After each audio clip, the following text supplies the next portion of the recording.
Mga parikoy, hello! Today, unbox natin Msi B450M pro-vdh Max. Check natin yung loob and then I'll give you my thoughts. Okay, so here's the star of the show. Let's open the box. Okay.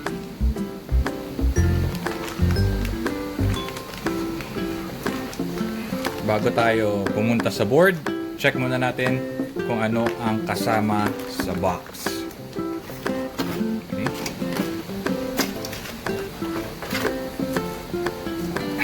Ang installer CD, I don't know if meron pa tayong mga drives na available now. Yung sticker, and then okay, a thank you note from MSI, your installation guide. And of course, isang screw for your M.2 SSD and storage device. And then yung back input output na panel sa likod ng case. And then 2 SATA cables. Okay, that's it. Yun lang po ang kasama sa box. Okay, let's proceed with our bida na motherboard, MSI B450M Pro VDH Max. Ayan, ang bango. Okay. Mabango pare ko eh. Okay, so ayan, bagong bago. This is our motherboard. So let's start with the input output ports sa likod. So ito yung PS2 port, dual yan, pwedeng mouse, pwedeng keyboard. You have two USB here, USB ports 2.0.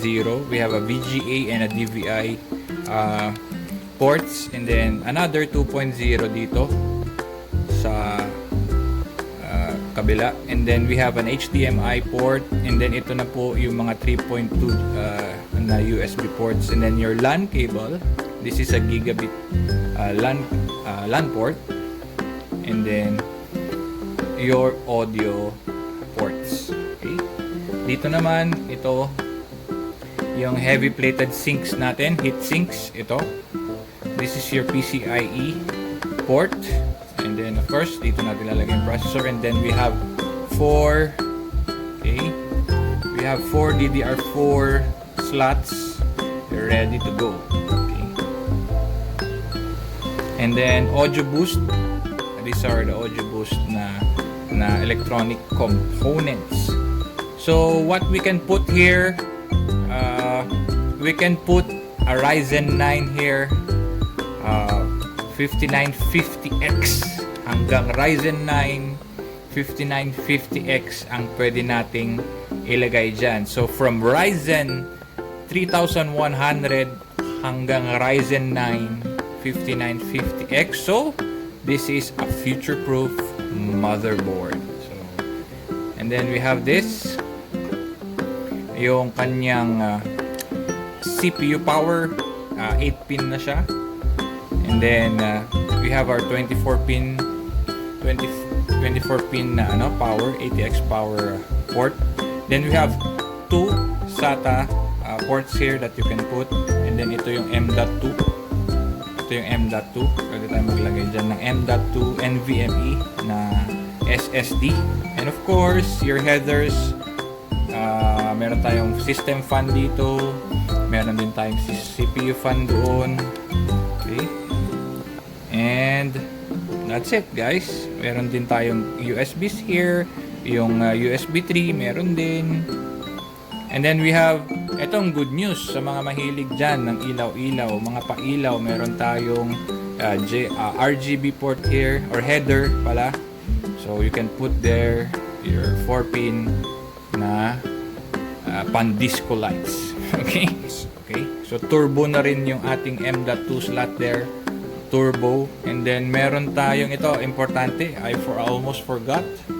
itong easy debug LED. So makikita natin dyan upon boot up kung alin ang may issues. So either CPU, yung RAM, yung VGA, okay, or yung board mismo.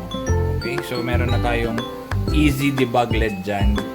So watch out for our next videos. Ito po ang gagamitin ko sa aking Ryzen 5 build. So that's it guys, ang quick na unboxing and detailing, pagsabi ng details ng ating MSI B450M Pro VDH Max. Bye.